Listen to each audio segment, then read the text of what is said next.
Shelby, come here. This is my child. My son.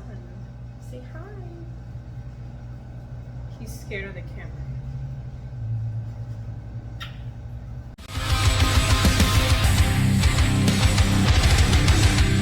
Hi, welcome back.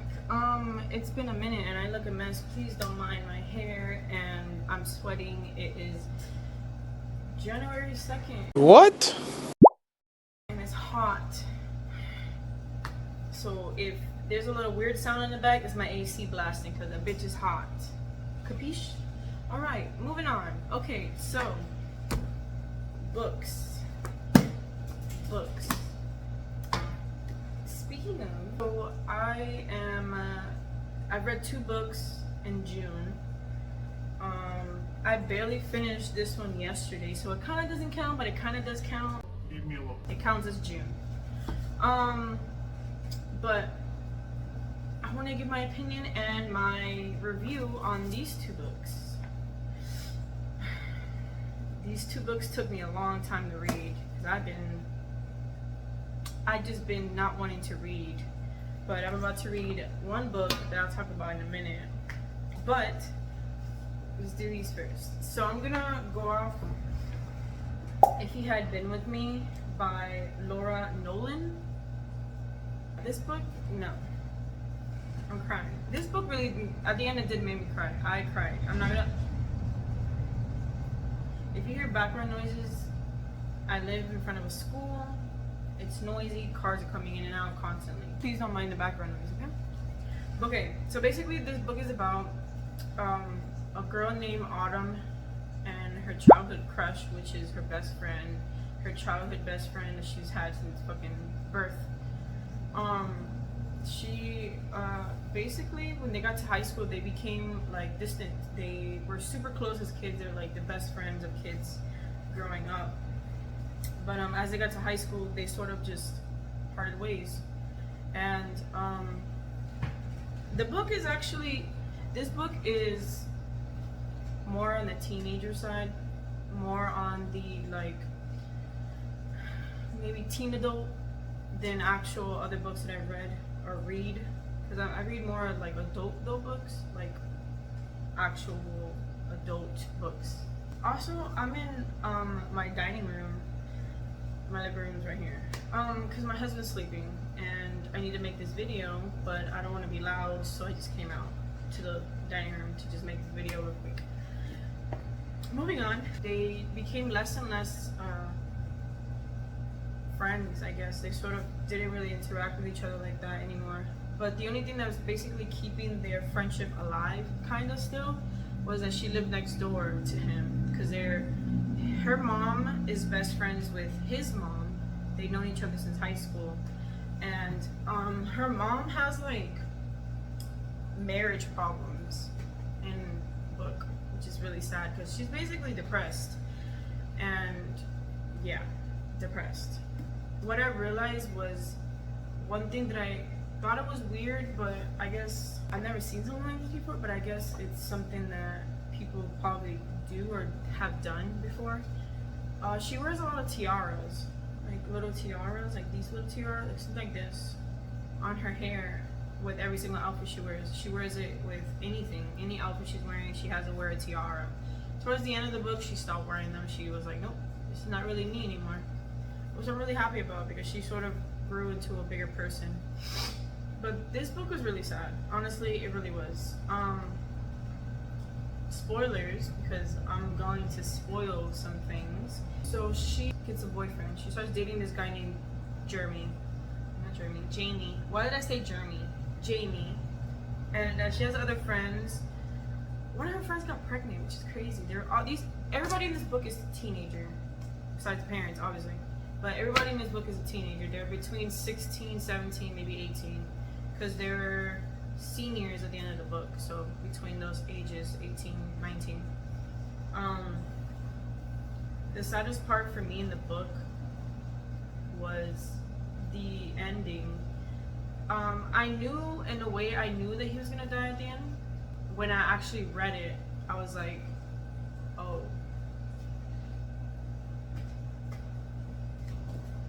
Oh.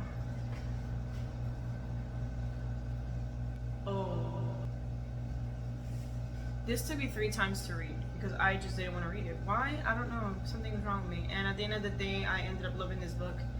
9 out of 10, 100%. In a way that changed my perspective of a lot of things.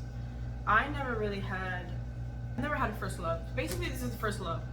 This book talks about first love, like your first love. And it's sad because I never had a first love.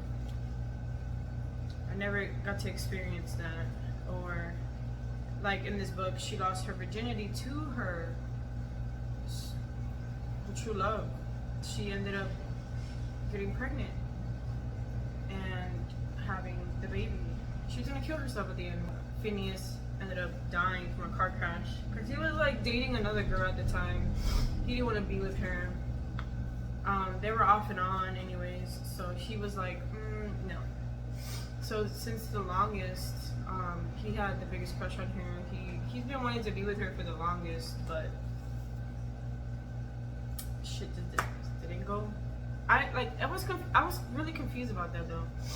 And when they ended up confessing each other's love to each other, they were like, well then if we both love each other, why did we not end up being together up until now?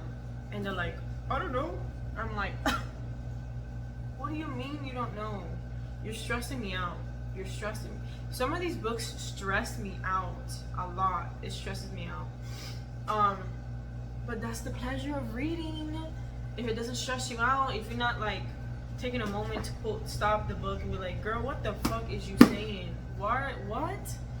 I do that a lot. I be talking to the book like if they can hear me, like if like they are going to like give me a response back, but they're not. They're fictional. They're not real. But in my head they are. So, but imagine this. Imagine the perspective of a woman, me, towards a guy. I've known this guy since as long as I can remember. I went to school with him. We used to play in the backyard. We used to have sleepovers. We used to have dinner together. We used to do all these crazy things. All these things of like just like more of like siblings than actual friends. And you start to catch feelings for the guy, right? And you don't want to ruin what you have with that person wanting to be with them. Like you want to be with them so bad, but you know that if shit doesn't go right in your relationship, y'all can't be friends anymore. It's gonna ruin the whole thing. From past experiences, yes, that is a big no-no. I've done that and it's a no-no. Dating your best friend, don't do that. Don't do that. Don't do that. Don't do that. Don't do that. Once you get like basically from elementary to middle school and then up until high school, once high school starts, you're distant. You don't talk to them. You rarely interact with them. For me, I feel like Autumn was just a very scared person. She wanted to seem tough by saying stuff, but in reality she wasn't really. She was actually really afraid of a lot of things and dealt with a lot of shit with her parents because of their divorce and them not wanting to be together. That is already enough for a child, dealing with a parent's divorce or dealing with your parents arguing and your parents not showing up to certain things, because her dad was barely in the book. It was more of her mom and her aunt. Like her dad was barely there and he barely showed up whenever I think it was her graduation. He didn't want to go. He didn't want to, like, you know what I mean? Like, she was asking, I remember this one scene, she was asking him, like, hey, like, do you want to come to my graduation, or this is this? And he's like, do you want me to? If your father says, do you want me to, and you're telling them, hey, you're going to go to my graduation, why are you asking your daughter if she wants you to? You're her father. Of course she would want you to go. Why would you not want to go to your daughter's graduation? Like, make it make sense, please. Her dad was a piece of shit, garbage, throw him away, never exist, vanished from the planet of Earth, garbage. Her father was a piece of shit in this book. Her mother was depressed as fuck, dealing with his stupid ass. It was a lot. There's a lot of trauma in this book. Mind you, both of them were still virgins. I guess in the book, I guess for teen, I get it. I get it. I've been through that specifically with friends that I grew up with in high school, or peers that I've had, or overheard conversations with people that were around me while I was in high school. A lot of them focused back when I was a teenager, like what, 6 years ago? I'm 24. No, 4 years ago I was 20. Oh my god, no wait. 7 to 8 years ago I was a teenager. That's crazy. But a lot of them were like focused on losing their virginity. I'm like, bitch, you should be focusing in school. You should be focusing in school. A lot of the teenagers in this book were focusing on like having sex. And then one of them ended up getting pregnant, and she was like 16, I think. She ended up having the baby. Her Autumn's relationship with her boyfriend at the time, Jamie, like, he ain't shit. Garbage. Throw him away. Jamie ain't shit either. Throw him away. Throw him away. I knew there was a scene, spoilers again, there's a scene in the book where Jamie, she had a friend named Sasha, blah blah blah. She was dating this guy named, I think it was Adam or something like that. They ended up breaking up, whatever. Jamie goes to watch a movie with Sasha. That already was a red flag. Why are you going to the movies with my friend and not go with me or invite me? Right there I knew it was a red flag. I knew instantly. I was like, girl, this man is cheating on you. This man is not worth it. This man is like, why? I get it, you're friends, I get it, but like, yeah, shit happens. They ended up liking each other, and then they ended up having sex, and then he ended up telling her, hey, me and your friend ended up having sex, and we found out that we have feelings for each other. And then he tells her, oh, you're depressing, and I don't know how to make you happy anymore. You're too much. Your depression is too much. Garbage. Throw that man away. This girl has gone through a whole bunch of shit with her parents. She's depressed, and you're telling her that you can't deal with her shit? When you said the whole time you wouldn't leave her, the whole time you told her that you weren't going to ever let her go somewhere else. I'm going to this makes me angry. Because the whole time she was like, please don't leave me, like, I love you. And he's like, I will never leave you.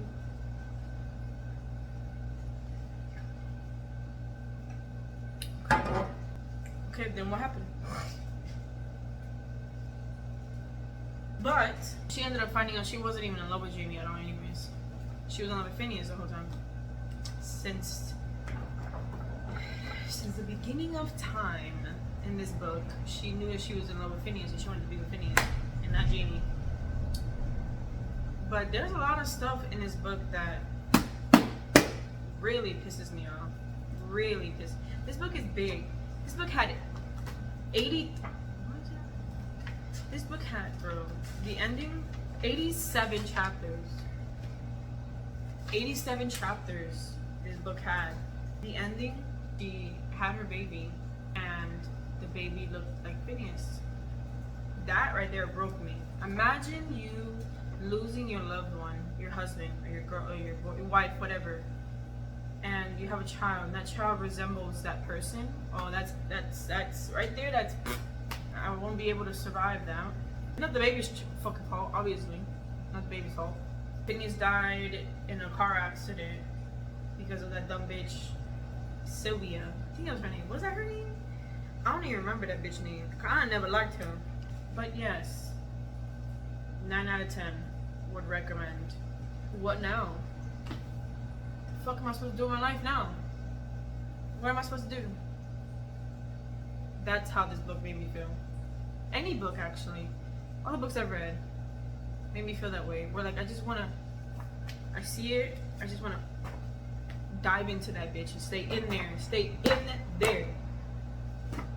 But, sadly, these are just words on paper. Moving on. The hair looks crazy. Moving on to the next book. My Roommate's a Vampire. By Jenna Levine? I think it's Levine or Levin. Which one ever? Levine? I think it's Levine.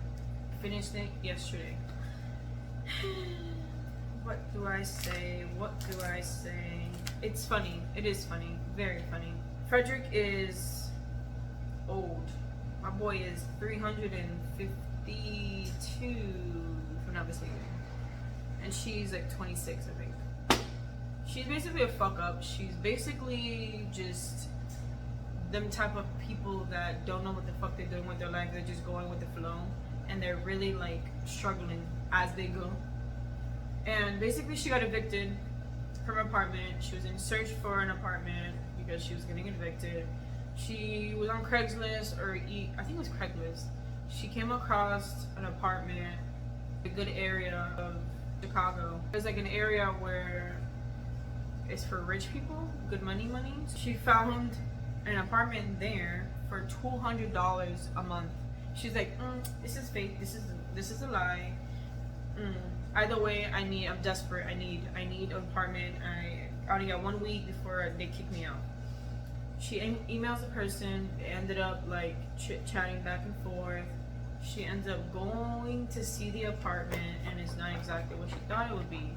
She doesn't know that he is a vampire. She said in the book, she said the apartment looked very vintage and gothic and very like 18th centuries theme. Everything, the bedroom, the walls, the paintings, the kitchen, everything, the bathroom, the rooms, the beds, everything was very vintage and very old and looked like fucking centuries and centuries ago. And she's like, what's this? Brother, brother, That's what she was like. Frederick was hot, and she's like, ooh. No. Like her friend, her gay friend told her, she was like, if your roommate's hot, there's two things. One, you're either gonna sleep with him and then regret it, or hate yourself because you want to sleep with him but you don't end up sleeping with him. Both choices are bad. Both choices ended up in the bad situation. She ends up moving there. Obviously, she works at a library. She wants to be an art teacher. She loves kids and all these other crazy things. She's an artist, but not an artist of like painting or sculpture, none of that. She's more of like collecting garbage and creating art out of it. So like stuff that is garbage, it's reborn into something new, and it's still around even though it's trash, but it's something authentic and different than any art things that are in the world in the book. So she works during the day and he sleeps during the day. What the fuck is wrong with you? What was his name? Oh, Reginald. Okay, there we go. So he has a friend named Reginald, Frederick, who's basically his fucked up in the head best friend vampire who he hates but loves at the same time. He was basically taking care of all the stuff that his apartment wise for Frederick. He fucked up and did a typo. Instead of it being $200, it was supposed to be $2,000. He fucked up, and then he's like, well, we can't do it now, she's already living here. So Frederick is a really big important character in the book, just as much as Frederick, because he fucks up a lot, and he fucked it up for Frederick. There's a scene in the book, spoilers, there's a scene in the book where she doesn't suspect anything weird about him because she thought maybe he's a doctor or something, some sort of person that works at night and sleeps during the day, because there are people like that. So she didn't think much of it, but there was this one time where she forgot something at the house or the apartment, and she came back, and because the way they would talk to each other, they wouldn't talk really face to face or text each other. They would write little notes and leave it on the counter, on the kitchen table or something, and then they would like chit chat back and forth with paper and stuff like that. So she had wrote to him that morning, and then she had to come back because she forgot something. When she came back, there was already a letter there, and she read it, blah blah blah, and then she when she basically was gonna go get what she was gonna get that she forgot in her room, and she sees the refrigerator open. The refrigerator is open. Guess what's in the refrigerator? Blood. Bags and bags and bags and bags and bags of blood. And she's like, what the fuck is this shit? Who drinks blood? Frederick and Reginald, because they're both vampires. And basically, when she finds out, she's like super fucking like, She's like, this is inhumane, this is crazy, what the fuck is going on? And then guess who puts the cherry on the top? Reginald.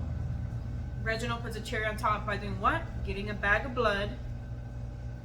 You know how like when you go to a blood drive, they put your blood in a bag, you know, little big ass bag.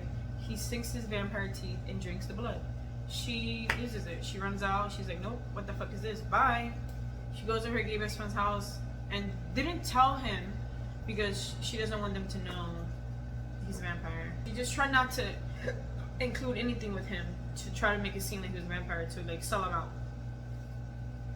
Eventually, Reginald drops off a letter at her friend's house. She reads it, whatever, and he's apologizing. He's like, can we talk? Like, if you don't want to be here, I give you a week. Your things are gonna still be here, blah blah blah. If not, like if you don't want to come back after a week, I will put your stuff. I was like, basically give it away or give it to Goodwill or something like that. And she ended up going back and speaking to him, and she basically like ends up like falling in love with him, because there's this thing that I realized: a lot of people who don't understand reading certain spicy books or romance, dark romance, whatever. A lot of people are like, oh, you just read about sex and all this stuff and just these brutal stuff. A lot of these books are really, like, these books are written by women who make these fucking men in their books in such a level of expectations that do not exist in this world. In actual world, like in the world I live in, there's no such thing as that. The way these men speak to the women in these books, it's not real. It's impossible. The expectations of all these things that these books are providing are so far the fuck up in the sky that it doesn't exist in the real world. It doesn't. Like, yeah, there's sex scenes. Okay, everybody has sex. Adults have sex. I'm just reading about it. That's the only difference. But these men in these books are providing so much tenderness, so much love, so much appreciation, so much like joy, and just making the woman feel like so important, so like she's like the luckiest girl in the world to have that person. This is how these books make me fucking feel. Like, my expectations are, but my husband provides everything that I need.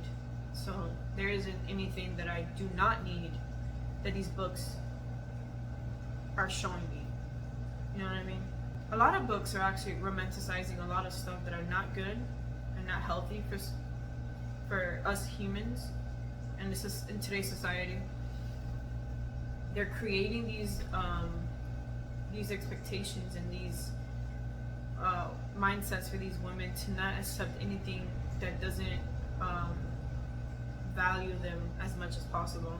These books, the people who write books, women specifically who write books, they write and they create these men that they want but don't exist. You get what I mean? The way that Frederick talked to her, the way that he talked to her, even though he's a vampire and from England and is born in the 18th century, isn't really familiar with women like that because he slept over 100 years. The way that he talks to her was just something different. This book made me feel like the reason as to we women read a lot of books, because women who are writing these books are putting these men in such positions that many of the men in real life aren't like. They're not like that. They're not. And basically these books, don't expect less. Don't expect less. If the man doesn't love you, if the man doesn't appreciate you, he's not kissing you at your feet, he's not thinking about you, he's not admiring you, he's not like, if he's not overly obsessed with you, garbage. Go throw him away. He doesn't exist. Bye. sometimes it's funny because a lot of people are like romanticizing a lot of stuff. Certain books that I've read have SA, grape, the word that rhymes with grape, stuff like that. Is like for people, they're forgetting what dark romances are. Dark romances are more on like possessive and controlling, and in a good way, not in a bad way, making the man like crazy for the woman. But if you're including SA and grape towards the woman, you're romanticizing something that's an actual problem in the world. A lot of these women are in abusive relationships, domestic violence, and you're romanticizing a lot of that stuff. No. Writers and readers that are into that or are like, yeah, this and that. Because there was a video I saw a couple of days ago of a lady, she's a reader just like me, and she was infuriated. She was like just super, steams were coming out of her ear, how pissed off she was.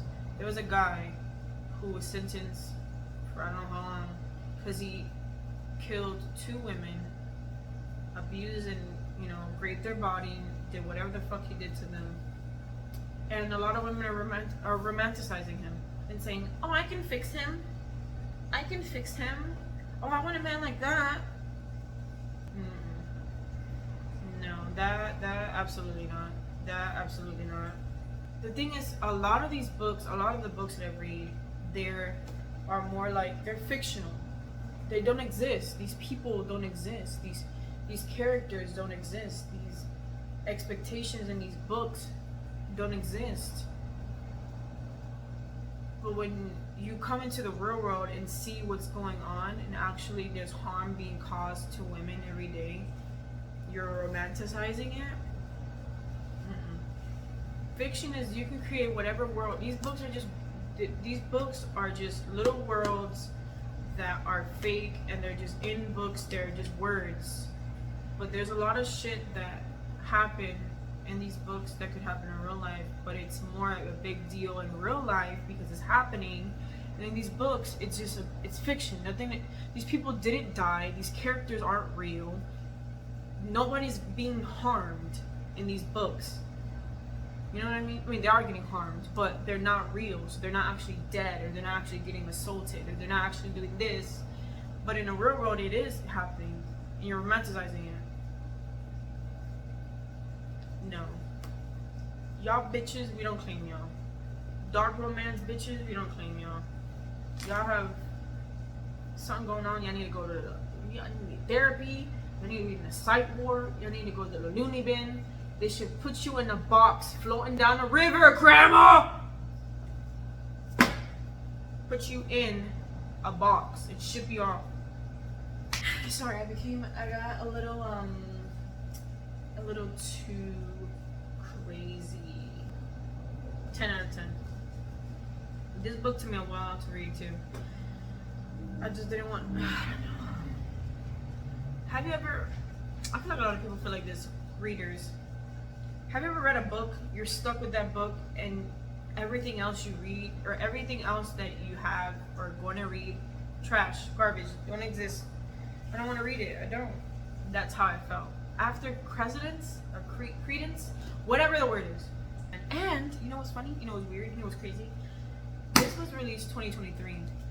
There's another book coming out this August called, I think it was my Vampire Plus One, my Plus One Vampire, something like that. I'll put it up here. It's coming out August, and I'm excited because I'm gonna get it and I'm gonna read it because I love this book. This book was everything to me. There's not a man in the world that's relatable to Frederick. The ending was cool. The spicy scene was good. Very, very good. Detailed, very detailed. I loved detailed spicy scenes. Detailed to the point where if I don't, that's the thing as me as a writer with my books when I write, well, as I'm writing. For me, it's really, really, really, really, really, really, really, really, really important to be able to visualize what I'm writing and visualize what I'm reading. Because if I can't, then how are you enjoying the book? For me, it's it's a big deal, because a lot of these books, if they're not detailed and you can't envision what's happening, it's not a good book. For me, it's not a good book. It's not. So when I'm writing my story, when I'm writing it out, I reread it, and I have to, if I don't envision it in my head, the book is not good. The story that I'm writing is not good. It's trash. Throw it away. Rewrite. Erase it. Delete the whole fucking thing. The ending was cute. They got engaged. And I think, if I'm not mistaken, he wants to turn into a vampire, or she wants to be a vampire. I don't know.